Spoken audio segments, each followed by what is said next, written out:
जय सच्चिदानंद। गुरु पूर्णिमा अवसर पर भारतवर्ष से पधारे हुए मेरे प्रिय आत्मीजन, पूरे भारत के अंदर गुरु पूर्णिमा मनाई जाती है। गुरु का पूजन होता है, शिष्य अपने भाव से पूजन करते हैं। ये परंपरा सनातन धर्म की हजारों साल से चली आई है। जिस तरह मैं हर शिविरों में सिखाता हूं, ये स्थूल से सूक्ष्म की यात्रा है। मैं जो 12 महीने में साधना द्वारा ईश्वरीय तत्व के द्वारा कनेक्ट होने के बाद हमारा सनातन धर्म के मूल तत्व, जिस तरह हम मोबाइल को अपडेट करते रहते हैं, इसी तरह हमारे गुरुजनों के द्वारा इस ब्रह्मांड के अंदर कई विद्याएं है, मगर हमारे तक वो नहीं पहुंचती है या हम उनको समझ नहीं पाते हैं, क्योंकि स्थूल में नहीं है। स्थूल, सूक्ष्म, कारण और उनके परे महाकारण में ये सब विद्याएं हैं। कारण जगत से नीचे की ओर तो जो हमारे 3 जन्मों के संस्कार है, उसी तरह हमें चलना पड़ता है, यंत्रवत। ये यंत्रवत से हम ऊपर की ओर गति करें, ईश्वरीय तत्व को प्राप्त करना है, मगर ईश्वरीय तत्व के द्वारा जो शक्तियां हैं, उस शक्तियों को हम हमारे जीवन में जितना अवतरित करें, उतना हमारा बैलेंस बढ़ता है। कि स्थूल जगत का बैंक बैलेंस तो काम आता है, जितना है उतना। अगर उनके अंदर अवजो गुणा ज्यादा बैंक बैलेंस जो शाश्वत है, उनको हमारे जीवन में, हमारे अंतःकरण में अग्रसर करके उनको बसाना पड़ता है। तब हमारा जीवन आध्यात्म और माया दोनों में काम आता है। ये बैंक बैलेंस तो माया का हमारे लौकिक जीवन में काम आता है। अगर उनके अंदर और भी बढ़ोतरी करनी हो तो आध्यात्म पूंजी, मूल मटिल हमारा प्राण है, और प्राण में तो हजारों साल की ये शक्तियां पड़ी हुई है।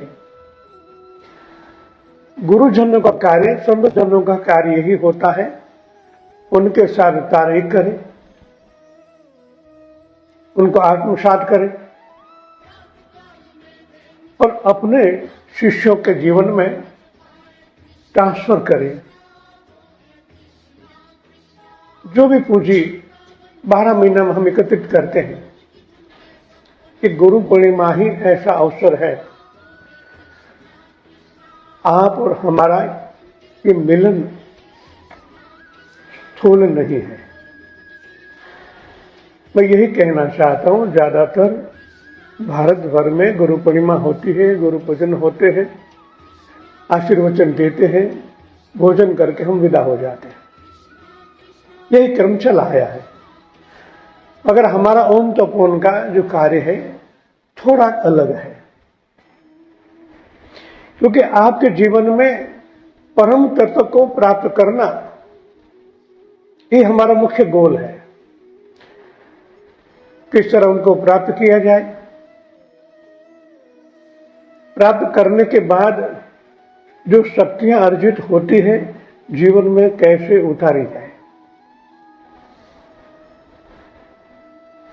यही महोत्सव मनाया जाता है। निमित्त बनता है, गुरु पूर्णिमा निमित्त मात्र है, मगर ये आदान प्रदान का ही अवसर है।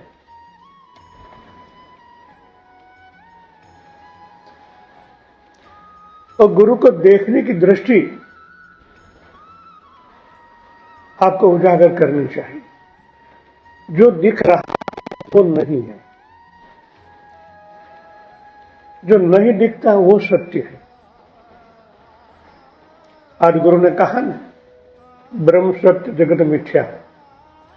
तो ये जो देख रहा है आपको, आपके जैसा ही है, वो सत्य नहीं है, वो नाशवंत है।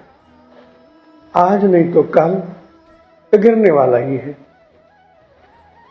जो संसार में होता आया है। जो गुरु तत्व है, जो सर्वज्ञ है, जब परम तत्व सर्वज्ञ है, इसी तरह गुरु तत्व भी सर्वज्ञ है। साधना द्वारा हमें उनको और भी गहरा और भी हल्का बना के ट्रांसफर करना पड़ता है। गुरु माने प्रकाश, गु माने प्रकाश, रु माने अंधकार। अंधकार का मतलब होता है शून्य, जो महाशून्य के साथ जुड़ा हुआ है। प्रकाश जो अत्र तत्र सर्वत्र फैला हुआ है प्राण स्वरूप में। तो गुरु को क्यों ऐसा बनाया गया? पहले प्रकाश, बाद में शून्य। कि हमारा परमात्मा जो सत्य है, सर्वव्यापी तत्व है, वो भी ऐसा है। पहले प्रकाश, प्रकाश पहले इसलिए है, शुरुआत में साधकों को प्रकाश की आराधना करनी पड़ती है।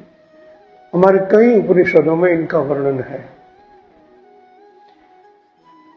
क्योंकि प्रकाश सर्वत्र है और प्रकाश के द्वारा ही हमारे अंतःकरण में जो मैल पड़ा हुआ है कई जन्मों का, जहां तक हम उनको नहीं हटाएंगे वहां तक परमात्मा हमारे अंदर होते हुए भी बाहर प्रकट नहीं होते। क्योंकि गीता में भगवान ने कहा है ना, अंगुच प्रमाण ज्योति स्वरूप में तेरे अंदर हूं। अंदर होते हुए भी हमें उनकी झांकी अनुभूति नहीं होती। तो जो शून्य है वो कैसे अनुभव होगा? इसलिए पहले प्रकाश है। मंत्र द्वारा अर्जित करें, पूजा पाठ द्वारा अर्जित करें या ध्यान द्वारा, उनको प्राप्त करना पड़ता है। तो कुछ ऐसा माध्यम चाहिए कि हमारे अंदर जो परमात्मा है और हम है माने जीवात्मा, इनके बीच में जो आवरण है वो अग्नि तत्व से प्रकट होते हैं, उनको हटाना पड़ता है। बाद सौम्यता ये प्रकाश, प्रकाश ग्रहण करने के बाद जब प्रकाशित हल्का होते होते होते होते होते जब एक जगह स्थिर हो जाता है, जो हमारे अवजों कोशों के अंदर वही प्रकाश है, उनके आवरणों को हटाने के बाद ही शून्य को प्राप्त कर सकते हो। शून्य ही परमात्मा का स्वरूप है और यही परमात्मा का स्वरूप है। जब आप आज ध्यान में बैठोगे, इन दोनों का मिलन करवाना गुरु तत्व का कार्य है। आपके अंदर जो पड़ा हुआ है, माया के जो आवरण हमारे अंदर छाए हुए हैं, उनको यही प्रकाश से दूर करना पड़ता है। कि 12 महीने में आप जितने भी माया में हो, आवरण बढ़ता ही रहता है। शिविर करने आते हो, आवरण दूर होता है। फिर जैसे हम माया में जाते हैं, प्रकृति में जाते हैं, पावर आ ही जाता है। तो उनके बिना हमारे कर्म भी नहीं करते। तो उनकी अलग अलग रीतों से उनको काटना पड़ता है। इसलिए शिविरों में आपको सिखाया जाता है। और आपकी ब्रह्मनाड़ी आज एक शुभ अवसर है। गुरु पूर्णिमा तो आती रहती है, मगर ये गुरु पूर्णिमा को आंध्र नक्षत्र से ब्रह्म मुहूर्त है। इसमें तो सुषुम्ना में एक ब्रह्म नाड़ी है, वो खोलने का शुभ अवसर आज है।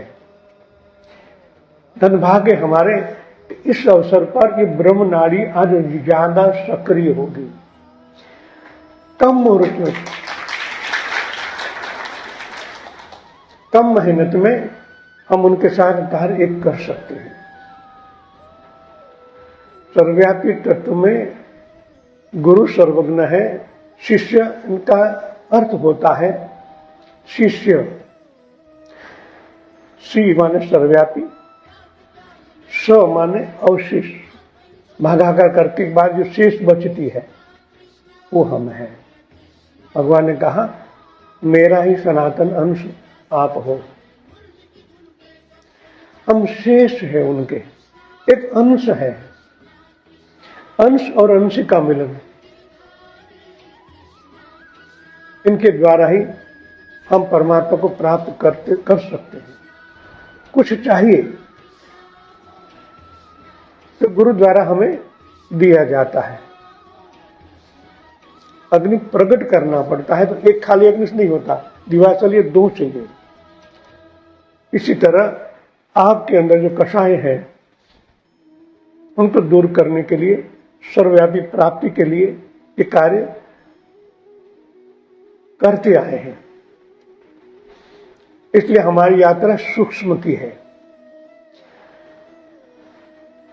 हमारा पहला काम यह है कि आप सर्व की सुषुम्ना को खोला जाए। तो इनके बिना न आप समझ पाओगे न अनुभूति कर पाओगे। एक 2 मिनट आप आंखें बंद कर दे, मैं आपकी सुषुम्ना खोल के ब्रह्म नाड़ी को ओपन कर दूंगा, तभी थोड़ा मैं आगे जो कहना चाहता हूं तब आप समझ पाओगे।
जय सच्चिदानंद।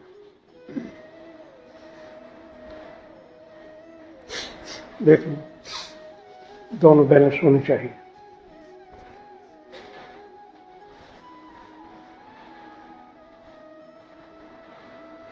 सुषुम्ना का मतलब यही है, जो सर्वव्यापी तत्व है सुषुम्ना, सर्वव्यापी तत्व सत्य जो उसके अंदर हमें रमण करना है।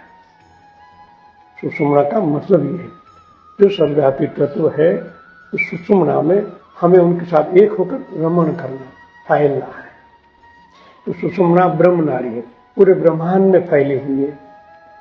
जब हम उनके साथ कार्य करते हैं तभी ये ब्रह्मांड की अनुभूति होती है। अब मैं एक और कहने जा रहा हूं, जिस तरह इस ब्रह्मांड में अंदर डार्क एनर्जी, ब्लैक होल कहते हैं, कॉस्मिक एनर्जी पावर कहते हैं, नाम कोई भी कहे, ब्लैक होल, साइंस में इनकी बात चर्चा बहुत होती है। और आजकल व्हाइट होल, उनकी भी चर्चा होती है। साइंस ने ढूंढ निकाला है व्हाइट होल क्या है। हमें भी इनके बारे में ज़्यादा ज्ञान नहीं था। मैं अभी हरिद्वार था तो साइंस को खोला तो व्हाइट होल को मैंने देखा। और मेरा विषय यही है कि मैं जो देखता हूं उनका प्रैक्टिकल कर लेता हूं। इस ब्रह्मांड में है तो हमारे देह में कहां है ये? व्हाइट होल, ब्लैक होल ब्रह्मांड में है और उन्हीं ऊर्जा के द्वारा उत्तर ध्रुव और दक्षिण ध्रुव, इनके द्वारा इस जगत की टोटली कार्यवाही होती है। एक उष्ण है, एक ठंडा है, जो प्रभाव फैलता रहता है। इनके बार-बार ऋतु चक्र चलते हैं। जो हमारी 3 ऋतुएं इनके आधार पर ही चलती है, उत्तर ध्रुव और दक्षिण ध्रुव। तो हमारी बॉडी में भी उत्तर और दक्षिण है। उत्तर यानी हमारा सहस्त्र चक्र, दक्षिण यानी मूलाधार चक्र। तभी ये ऊर्जाएं सतत कार्यवंत होती रहती है और हमारे 7 चक्रों के द्वारा उनको गति मिलती है। थोड़ा साइंस हम जान ले तो हमारी बॉडी को हम बैलेंस कर सकते हैं।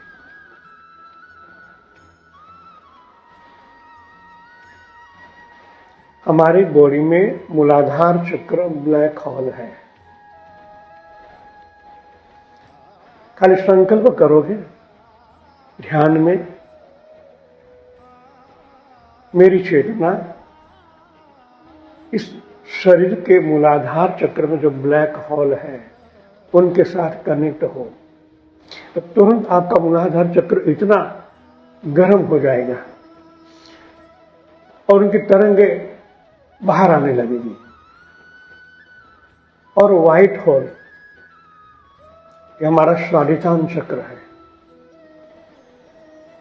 पहला मूलाधार ब्लैक होल, इनके बाद स्वादिष्ठान चक्र व्हाइट होल है।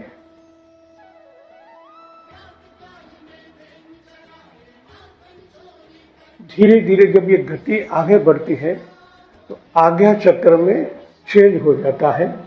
आज्ञा चक्र व्हाइट होल है और सहस्त्र चक्र ब्लैक। परमात्मा एनर्जी पावर है। यहां से एक होता है, यह उल्टा हो जाता है। इसी तरह हमारे एक एक चक्र में ऐसे गतिविधि, ये दोनों का धनात्मक और ऋणात्मक ऊर्जा है।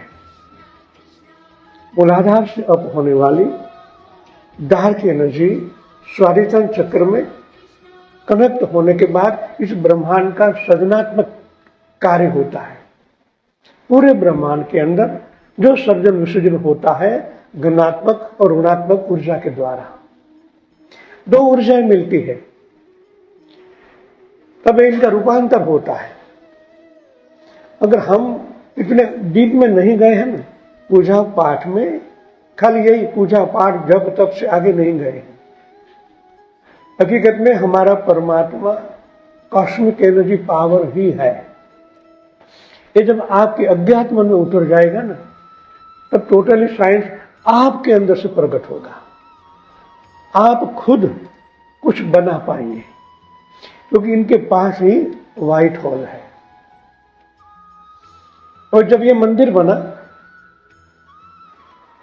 एक बार हरिद्वार से हम रिटर्न आ रहे थे तो रास्ता में किसी ने मैसेज आया, तो नासा का संशोधन है, अमेरिकन संस्था नासा का संशोधन है हमारे उज्जैन महाकालेश्वर, और डार्क एनर्जी पावर है, ब्लैक होल है, पूरा विश्व का हब है। ये भारतीय नहीं, अमेरिका वाले कहते हैं, नासा वाले, कि पूरा विश्व का हब उज्जैन महाकालेश्वर है। वहां की ऊर्जा खींचा जाती है, अंदर उतरती जाती है। आपने वाइब्रेशन शिविर कितने यहां भरी है? ज्यादातर भरे हुए हैं। तो उज्जैन का वाइब्रेशन पर उज्जैन महाकालेश्वर भगवान,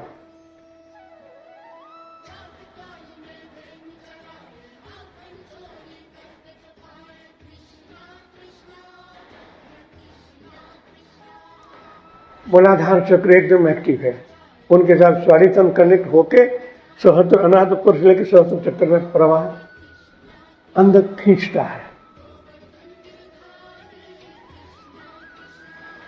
और जैसे हमारे ओमकारेश्वर महादेव के वाइब्रेशन पकड़े,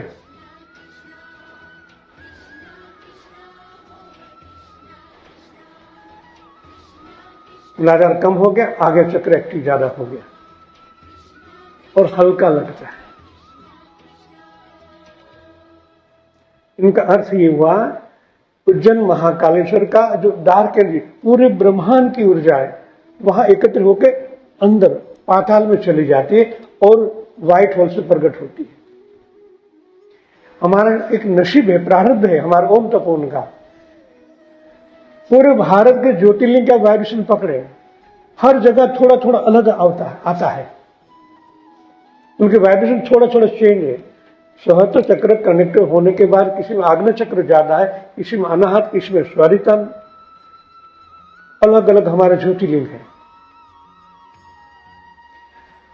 और उनका डिस्टेंस उज्जैन से 111 ओमकारेश्वर इंदौर के पास, 222, 333, 555, 666, 777, 888, 999, इनका ऊपर से कनेक्शन है ऊर्जाओं का। रामेश्वर, बद्रीनाथ, केदार 1000, 2000 इस तरह लिस्टन है। 444 एक बाकी था, ये हमारा ओमकारेश्वर है।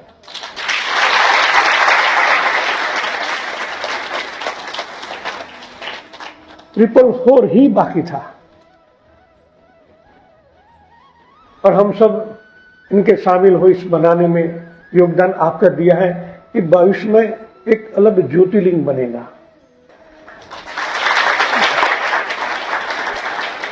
और 1001 शिवलिंग है और सब नर्मदा जी के वैसे कंकर, इतना पत्थर, इतना शंकर, और उनके अंदर ये ऊर्जाएं आज भी वहां अंदर कोई बैठ नहीं पाता, इतनी ऊर्जा बाहर निकलती है। मगर अच्छा है कि वाइट है, डार्क एनर्जी हो तो शरीर समाप्त हो जाए।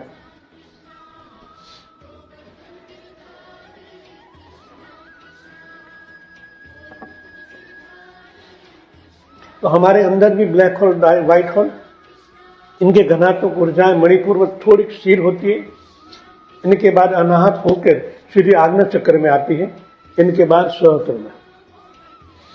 तो साधना में कुंडलिनी जागृत करने के बाद जो प्राणोत्थान होता है, इसी तरह सांप की दृष्टि में ऊपर जाता है। ज्यादातर कीड़ी वेग से, मेढक वेग से होता है, मगर ज्यादातर सर्प की गति होती है। इसी तरह एक एक चक्र में प्रवाहित होकर के बाद आग्नेय चक्र में यहाँ स्थिर होती है। यहाँ स्थिर होने का मतलब है आप जो व्हाइट होल ब्रह्मांड में है उनके साथ कनेक्ट होते हो। बच्चों का हम आग्नेय चक्र खोलते हैं तो यही विधि है। उनका कनेक्शन हम जैसे कर देते हैं तो इनका पिनियल ग्लैंड जो हम कहते हैं ओपन हो जाती है और आंख बंद करके सब देख पाते हैं। मैं इसलिए कह रहा हूं कि आप जितना विज्ञान के साथ, सूक्ष्म के साथ जितना ज्यादा जुड़ोगे, इतनी आपके साथ ये ऊर्जा कनेक्ट होगी, क्योंकि ऊर्जा के बिना ये जीवन है ही नहीं। हमारे लिए प्राण और ऊर्जा दो है। जो आत्म तत्व कहते हैं, अव्यक्त तत्व, परमात्मा परम तत्व, हम तत्व, आत्मा, आत्मा माने अव्यक्त तत्व, तो परमात्मा ने परमानेंट अव्यक्त तत्व। तो हमारे अंदर ऊर्जा स्वरूप परमात्मा विराजमान है। भगवान कृष्ण गीता में कहा मेरा ही अंश, सनातन अंश कहा। तो ये है ऊर्जा। इनके बाद सक्रियता आती है, जो प्राण तत्व है, प्रकाश है। उनके द्वारा हमारा स्थूल कार्यक्रम चलता है। जो भी करते हैं, जो भी कर्म काटते हैं, नए बनाते हैं, जो भी है, इस प्रकाश ऊर्जा से ही चलता है। तो भगवान ने गीता में हजारों सूर्य की बात की, प्रकाश की ही बात भगवान ने गीता में कही है। हम भगवान कृष्ण का पूजन अर्चन करते हैं, जगत गुरु कहते हैं, मगर उनकी बात को मानते नहीं। गीता में भगवान ने 750 श्लोक, 750 श्लोक में 24 श्लोक ऐसे हैं, कितनी बार प्रूफ दिया है इस प्रकाश का, इस ऊर्जा का भगवान ने कई बार वर्णन किया है।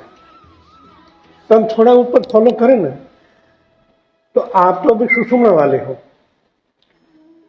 कनेक्ट होने में कोई देर नहीं लगती। सीधा कनेक्ट होने के बाद ज्यादातर हम लाभान्वित कहाँ है? ऐसे तो हमारे महात्मा लोगों को, कई लोगों को साक्षात्कार है, जैसे नरसिंह मेहता से लेके कई महात्मा लोग, मीराबाई से लेके,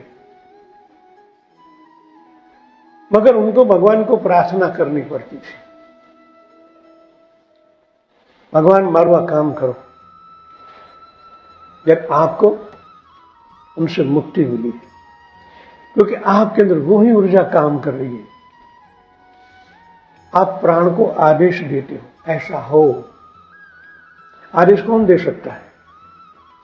जो परमात्मा हो आप, अहम ब्रह्मास्मि हो आप, क्योंकि आप भगवान का वचन है, आप उनके ही अंश हो। हम अंश को फलीभूत करते हैं, हमारे एक एक अणु में उनको फैलाते हैं। फैलना मतलब प्रकृति में जो है उनके साथ कनेक्ट होने के बाद जो परमात्मा की शक्तियां हैं उनको हमें आत्मसात करना है। तो उन्हीं शक्तियों द्वारा हमारे निजी काम से लेकर हर एक काम होते हैं।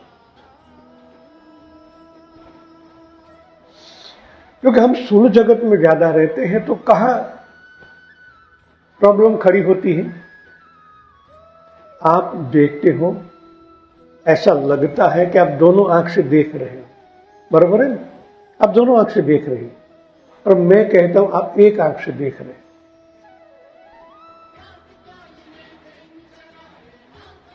वैसे तो स्थूल में हम दोनों आंखों से देखते हैं सबको, मगर सूक्ष्म में अभी आप एक आंख से देखते हैं। एक आंख यानी ईडा में या पिंगला में। रजोगुणी काम करना है तो आपको ज्यादा सूर्य नाड़ी चलेगी। इस सूर्य नाड़ी आप अंतर जगत में देखें तो कहां कनेक्टेड है? ईडा में देखें तो कहां कनेक्टेड है? टोटली प्रवाह मूलाधार से लेकर एक नाड़ी में से जलते थे यहां आता है। तो आपको कर्म का बंधन लगता है। ईडा से देखोगे तो भी कर्म का बंधन है। दोनों आंख मतलब आप सुषुम्ना में देखोगे, तभी आप दोनों आंख मिला के यहां द्वैत होने के बाद यहां आपकी ऊर्जा एक होती है। तो आपका स्वरूप चेंज होता है, आप प्राणवान हो जाते हो, सर्वव्यापी तत्व के अंश बन जाते हो।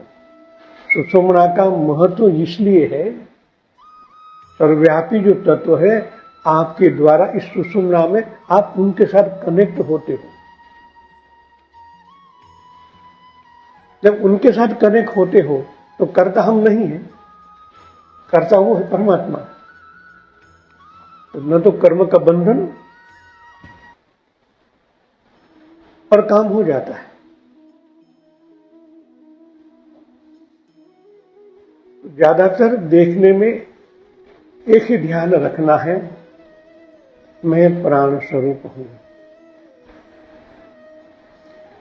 देखो मगर प्राण से, प्रकृति में होते हुए भी हम उनको देख पाते, क्योंकि आप और मेरे बीच में इस प्रकृति ही है, और प्रकृति में प्राण के सिवा कुछ नहीं, कण कण में वो ही बसा है प्राण स्वरूप। जब आप दृष्टि, एग्जाम्पल, एक मोबाइल है मेरे सामने, मैं भी हूं, मोबाइल भी है, उनके बीच में प्रकृति है, प्राण है। देखना कैसे, मैं प्रैक्टिकल करवाता हूं आपको। मोबाइल से 1 फुट आगे दृष्टि हमें वहां स्थिर करनी है। मतलब क्या हुआ, मोबाइल के 1 फुट आगे जो प्रकृति है वहां दृष्टि स्थिर करना है, यानी उस प्राण में। आप जैसे ऐसा करते हो, ये 2 प्रवाह है। अभी हमने कहा ना, घनात्मक ऋणात्मक ऊर्जाएं, स्त्री पुरुष, प्रकृति परमात्मा, इसलिए तो 2 हैं भाग हमारे। उनको अर्धनारीश्वर कहते हैं, प्रकृति पुरुष। तो 2 ऊर्जाएं हैं, 2 हाथ में बहलती है। 2 ऊर्जाएं, जैसे आप ऐसा करते हो, 2 ऊर्जाएं वहां इकट्ठी होती है। कहां? 1 फुट आगे आप केंद्र बनाओगे, वहां दृष्टि को स्थिर करने से प्रकृति भी आपके साथ शामिल हो जाती है। जो मोबाइल है, जो कार्य करना है, वो ये है। 2 ऊर्जाओं मिलने से एक घनात्मक ऊर्जा मुक्त होती है। एक होने के बाद एक अलग प्रवाह उत्पन्न होता है, उनको हम व्हाइट होल कह सकते हैं, व्हाइट एनर्जी, व्हाइट ऊर्जा। ये महत्व का है। कोई भी कार्य करे, ऐसा करने से 110% काम हो जाता है, इजीली हो जाता है। न कर्म का बंधन और काम 100%। क्योंकि व्हाइट ऊर्जा को कैसे उपयोग में लाना है। अब आने वाली शिविर 16/9 से 21/9 स्पंदन विद्या भाग 2। पहले हम वाइब्रेशन कहते थे, अभी मैंने हरिद्वार देखा तो वाइब्रेशन खुद नेगेटिव है, इसलिए उनका नाम चेंज कर दिया। स्पंदन शब्द हमारे सनातन धर्म का उपनिषदों का आया हुआ है। इनका उपयोग स्वामी विवेकानंद ने भी किया, उनके पुस्तकों में स्पंदन शब्द का उपयोग किया गया है। परमहंस योगानंद जी ने भी उनका उपयोग ऐसे ही किया है, और हमें भी इसी तरह उनको और भी उजागर करके और भी अपडेट करके स्पंदन को आत्मसात करना है। अब आने वाली शिविर में उन पर ज्यादा प्रैक्टिकल होगा। इस व्हाइट होल, व्हाइट ऊर्जा को, प्राण है, प्राण और परमात्मा के बीच में ये है व्हाइट ऊर्जा है। ऊर्जा शब्द इसलिए कि परमात्मा का सीधा कनेक्ट है। आज तक हम प्राण से काम करते थे तो भी काम होता ही है, मगर इनकी गति और भी तेज, और भी शक्तिशाली हो जाती है। तो उनको हम प्रैक्टिकल ये सिखाएंगे। भाग 2 में वीडियो जाहिरात रमेश भाई करेंगे। तो बाहर से निकले तो मैंने बताया कि व्हाइट होल, और एक बताया कि व्हाइट होल, व्हाइट ऊर्जा का वाइब्रेशन देखें। व्हाइट ऊर्जा,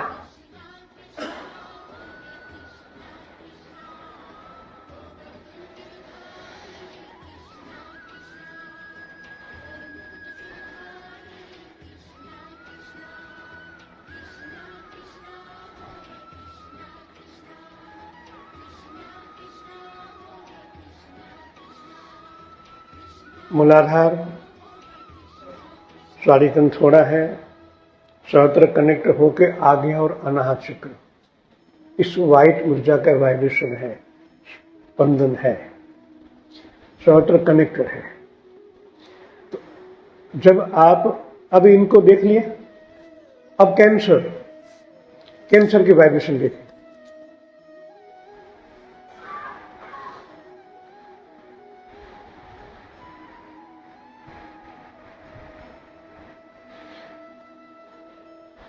वही वाइब्रेशन है।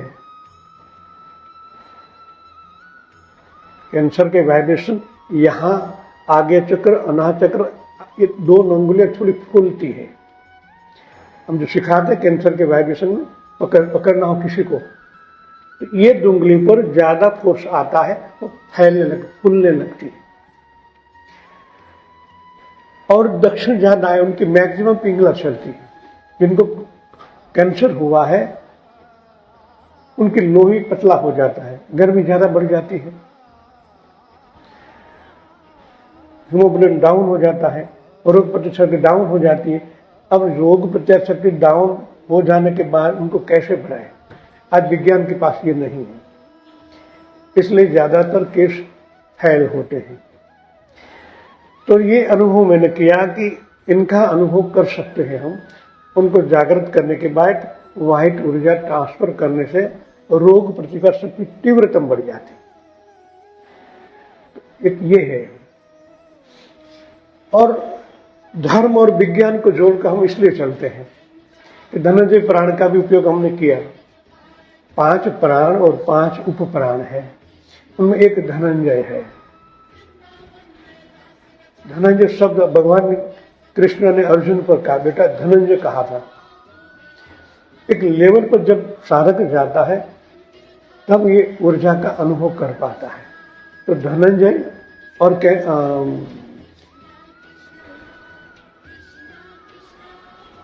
लेशर, धनंजय के प्राण के हम वाइब्रेशन देखें। और लेशर, आज लेसर का उपयोग तो विज्ञान बहुत कर रहा है, हर एक क्षेत्र में लेसर का उपयोग होता है। हम तो आध्यात्मिक है तो हम उनके द्वारा कई कार्य कर दिए प्रैक्टिकल। जब ऐसे करते हैं तो धनंजय प्राण को याद करके प्राण के अंदर कन्वर्ट कर देने का। इनके बाद ऐसे करने से दुनिया के कोई भी कोने में आप प्रैक्टिकल कर सकते हो। मैंने तो इन पर बहुत प्रैक्टिकल कर चुका हूं और मेरे नोट में भी लिख दिया है। किसी भी जगह यहां बैठे बैठे ये कार्य होता ही है। और रुकल अभी जो जम्मू कश्मीर में खाने ओपन हुई है,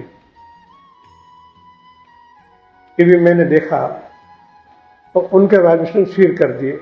इनके बाद हमारा उप प्राण जो क्रुकल है उनके साथ इनको जोड़ा, उनकी ऊर्जा को ब्रह्मांड में स्थिर कर दी।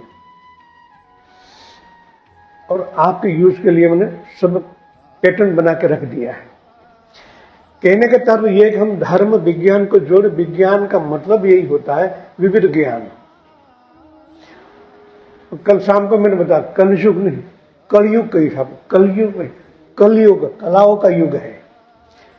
अब जितना इनको आत्मसात करें, परमात्मा की अनुग्रह शक्तियां आपको प्राप्त हो सकती है, क्योंकि आप परमात्मा के ही हो।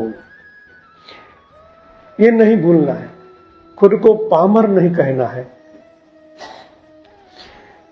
जो पामर कहा तो आप नीचे लेवल में आ जाओगे।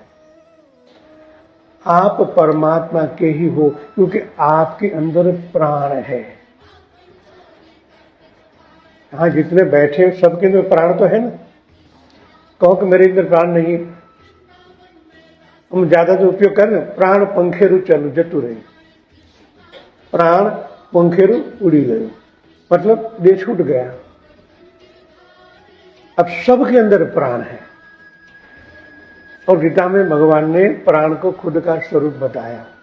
उपनिषदों में कई बार प्राण का उल्लेख, अथर्ववेद में भी मैंने पढ़ा है। उनके अंदर भी इस प्राण के अंदर बहुत कुछ लिखा है।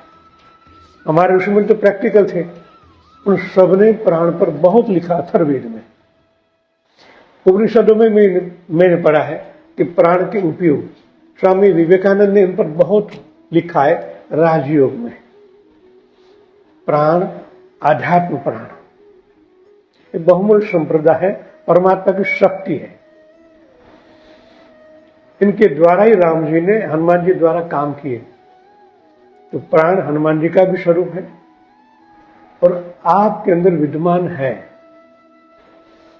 पहले उनको मान लेना है कि मेरे अंदर प्राण है। ऊर्जा स्वरूप परमात्मा भी है। तो उनको दोनों का मिलन करना है। इस शिविरों में मैं इसलिए प्रैक्टिकल करवाता हूँ, पहला उनको समझें। शिविर में मैं शक्तिपात के द्वारा आपके अंदर उनकी गतिविधि को बढ़ा देता हूँ, मगर होता क्या है, घर जाने के बाद आप भूल जाते हो। भूलना नहीं, माला हो न हो चलेगा, मगर मैं प्राण हूं ये भूलना नहीं है। तो आपका कनेक्शन परमानेंट उनके साथ रहेगा। क्योंकि आप जब बोलते हो, शब्द या स्पंदन उत्पन्न होता है, सबसे पहले प्राण के साथ ही कनेक्ट होता है। सूक्ष्म है, दिख नहीं रहा है, मतलब होता ही है। आप जो भी कहें, भगवत नाम स्मरण करें, राम कहें, कृष्ण कहें, वो भी शब्द है, उनका स्पंदन उत्पन्न होता है, सीधा प्रकृति में टच होता है। पहले माया, मतलब आपने प्राण को अपनाया होगा तो माया की माया को चीर कर प्राण के साथ कनेक्ट हो जाओगे। आवरण है माया के, मतलब प्राण को याद करने से गतिविधि बढ़ जाती है, सीधा कनेक्ट होता है, और उनके द्वारा आप पूरे ब्रह्मांड में कहीं पर जो देखना है, अनुभव करना है, काम करना है, सब उनके द्वारा ही होगा। इसलिए आपको सिखाया जाता ना, दो हाथ से दोनों को प्रभाव एक होने के बाद ये सूक्ष्म में ये होता ही है। पहले आप इनको स्वीकार करें, इनके बाद आत्मसात करें। आत्मसात अपना लोगे तो आपके अंदर ही वो गतिविधि बढ़ जाएगी। हमारे काम तो हरिद्वार में जाता हूं, यही काम करता हूं, और भी कई शोध संधान मैंने करके रख दिए कि आप पात्र बनाओ अपने को। पात्र बनोगे तब मैं दे पाऊंगा आपको, सुन में नहीं है। आप कारण और उनके ऊपर चलेंगे तभी ये विद्याएं आपको प्राप्त होगी। मेरे से नहीं होगा ऐसा कहना ही नहीं है, क्योंकि आप परमात्मा के अंश हो, मैं कर पाऊंगा। अपना खुद का हौसला बढ़ाए कि आप परमात्मा के हो, ये तुम मानो, क्योंकि आपके अंदर प्राण है। मैं इसलिए मैं दोहराता रहता हूं, और आप मानते भी कि प्राण है, तभी जीवन है। ये जीवनी शक्ति है। प्राण और प्राण शक्ति दो अलग है। प्राण शुद्ध चेतन है, प्रकाश है। शक्ति जो ऊर्जन होती है वो कार्य करती है। तो प्राण और प्राण शक्ति, अब इस दिन में हम उनको पर थोड़ा डीप में लेंगे कि प्राण और प्राण शक्ति को कैसे एक्टिव किया जाए, खुद के रोजिंदे जीवन में उनको कैसे आत्मसात किया जाए, और हमारा जो जीवन है बहुत इजीली बना दे। कर्म लेकर हम आए हैं, कर्म तो करना ही है। भगवान ने गीता में कहा ना, कर्म के बिना कोई रह ही नहीं सकता। शारीरिक न करो तो मन से करना पड़ेगा, होता ही है। बैलेंस में यही एक सुषुम्ना, जैसे आप याद करोगे परमात्मा को बाद में, पहले गुरु को याद करना पड़ेगा। सीधा कनेक्शन होता ही नहीं, ये भी इतना सत्य है। इसलिए भगवान ने जन्म लेकर गुरु को महत्व दिया ना। भगवान कृष्ण ने भी गुरु किए, राम जी ने भी किए, और हमारी परंपरा तो सनातन धर्म की पहले से चली आई है। इसलिए गुरु एक प्रकाश भी है और ऊर्जा भी है। आप जिनकी साथ कनेक्ट करोगे वो आपके अंदर ट्रांसफर होगा, उजागर होगा, आपको गतिविधि मिलती ही रहे। मगर क्या होता है कि माया में चाहते हैं तो बाहर के आध्यात्मिक जगत में आज तो कितने पुस्तक, हजारों पुस्तक है। अब प्रज्ञावान हो, अपने कंठ से कर लिए तो हम बढ़ जाता है। मेरे पास बहुत ज्ञान है आध्यात्मिक, इनके बारे में पूछो, गीता के बारे में पूछो, यहाँ के बारे में पूछो, उपनिषदों के बारे में पूछो, मगर थियरिकल है, प्रैक्टिकल नहीं। प्रैक्टिकल तो गुरु द्वारा ही रास्ता जाता है। शक्तिपात का मतलब यही है कि आप गुरु के साथ कनेक्ट होने के बाद परमात्मा भी वही गुणगान गाया जाता है, पर ब्रह्म है। मतलब ये नहीं, उनके अंदर जो तत्व है वो है। तो आपको पहले ये आंखें बंद करके अंदर की ओर जाना है, अंदर के गुरु तत्व के साथ एक होना है, तभी जाके आपको हरे में फिर हैबिट हो जाएगी तो परमानेंट कर पाओगे।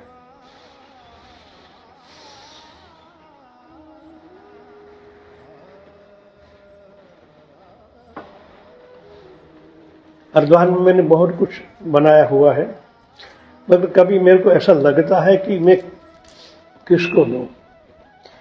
नजर डालता हूं तो वही कलर आपके नजर आते हैं, क्योंकि माया के साथ 23 घंटा वहां रहते, 1 घंटा आप साधना करते हो, 23 घंटा हमारे ऊपर हावी हो जाता है, इसलिए थोड़ा बहुत कम ज्यादा हो ही जाता है। तो आप एक मीडिया साक्षी भाव, उन पर ज्यादा ध्यान दें तो धीरे धीरे आप अप होते जाएंगे। दृष्टा भाव, गीता में सबका उपयोग, शब्दों का उपयोग होता ही, मगर साक्षी भाव को क्या समझे। साक्षी बनना है, देखते हैं मगर नहीं, देखने वाला प्राण है, इसलिए उनको अपडेट किया। शब्द तो हमारे ये गीता के ही है, 5-6 साल पुराने हैं, पर उनको अपडेट किया। दृष्टा भाव कैसे बने, इसलिए स्पंदन विद्या अपने शिविरों निकाले कि साक्षी कैसे बनना है, सूक्ष्म में कैसे उतरना है, सूक्ष्म की जो गतिविधि है, जिनको हम वैखरी, मध्य और पश्चिमी और परा कहें, तो पश्चिमी भाषा को कैसे उजागर करें, उनको कैसे आत्मसात करें, कैसे जीवन में अपना लें, तो आप बच जाओ और काम हो जाए। शिविर तो महत्व दिए, मगर रुक जाने के बाद भूल जाते हो। शिविर जाहिर होती कि हाँ वो तो मैंने अटेंड कर ली, मगर अटेंड क्या कर ली, आत्मसात तो किया नहीं। थोड़ा कुछ तकलीफ हो तो सीधे फोन करते, अरे हमको ये तकलीफ है। भाई आपको तो सिखाया गया है, प्रैक्टिकल है, इसलिए ज्यादा अग्रसर आपको होना है, क्योंकि ये शरीर को 73वां साल चल, 73। मैंने अभी हिमालय में चिंतन किया, हरिद्वार में चिंतन किया कि हमारे सनातन धर्म में 25-25 साल के 4 भाग थे। 100 साल की आयुष में 25 साल ब्रह्मचर्य माने गुरु के दरबार में जाना है, सीखना है, और 25 साल गृहस्थ जीवन, 25 साल वानप्रस्थ।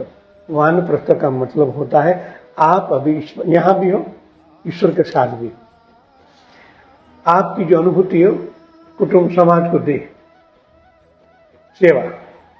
इनके बाद 25 शून्य, संन्यास धर्म।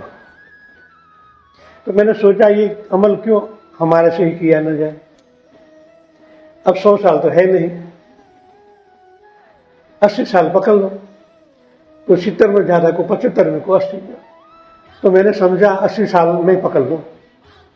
अब तो देर मेरे को हो गए, अब मेरे पास 7 साल बचे, 2 साल सक्रियता के, 73वां चल रहा है और 2 साल और, 75 साल में तकलीफें होने लगती है। अभी मेरे को ज्यादा तकलीफें हो गई तो हरिद्वार में चला गया था, तो थोड़ा चिंतन किया कि अब अंदर की जो कोशिका टूट रहे हैं, थोड़ा हमारे साधकों की सेवा के द्वारा मैं अच्छा हो गया। वरना पहले तो ये सोचा था मैं गुरुकुल में जा पाऊंगा या नहीं, प्रवचन भेज दूं कि क्या करूं। इनके बाद थोड़ा अच्छा हुआ तो आ गए आपके पास। तो मैंने ये चिंतन किया कि अब जो समय है वो मेरे लिए बहुत इंपॉर्टेंट है। हमारे ट्रस्ट लोगों को कहा अब मैं ज्यादा शिविर नहीं कर पाऊंगा, क्योंकि मैंने महाकारण शरीर का उपयोग बहुत कर दिया है। विश्व में नहीं ये करंट, दुर्लभ करंट है, महाकारण शरीर का करंट विश्व में नहीं है। वो करंट आपको दिया गया है, और इतना प्रयोग मैंने कर दिया कि जब मैं शक्तिपात कर 2 दिन मेरा शरीर कंपन करता है, इस शरीर उनको झेल नहीं पाता। तो मैं ये चाहता हूं कि आप और सक्रिय हो जाए। मैं पर्दे के पीछे काम करना चाहता हूं, आपको आगे करना चाहता हूं, आपके द्वारा। विश्व कल्याण, विश्व सेवा, जन कल्याण, जो भी कहें, जन सेवा ही प्रभु सेवा है कि आपके द्वारा हो। मैंने बहुत कुछ लिखा हुआ है, अब थोड़ा पात्र बने, वरना जिस तरह आज देखें संसार में रामकृष्ण मिशन पूरे भारत में, विश्व में चल रहा है, मगर स्वामी विवेकानंद कहीं नहीं। मैं अमेरिका कनाडा में देखा है YSS, परमहंस योगानंद की संस्था, आज संस्था बन गई है। 200 एकड़ के आश्रम है। मैं कैलिफोर्निया गया तो वहां तो पैसिफिक महासागर के किनारे पर है, मगर उन गादीपति को देख तो लगता ही मणिपुर में अटके हुए हैं, अनाज से आगे जाएंगे नहीं। तो उन साधकों को क्या होगा? साक्षात्कार तो बहुत बड़ी बात है। तो हमारे तपोन में ये न हो, इसलिए ज्यादा थोड़ा इंटरेस्ट आप आध्यात्म में ले।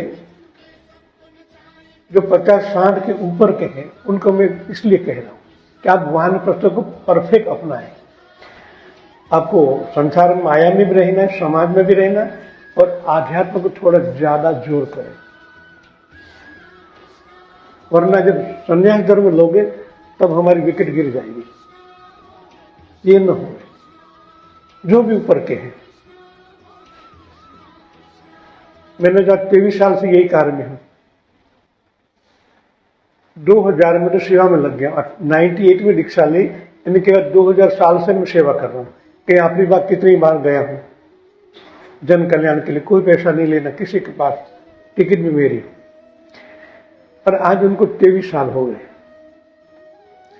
जो 20 साल का मेरा था वो मैंने पूरा कर दिया। यहां भी आज 15 साल से यही काम होता है।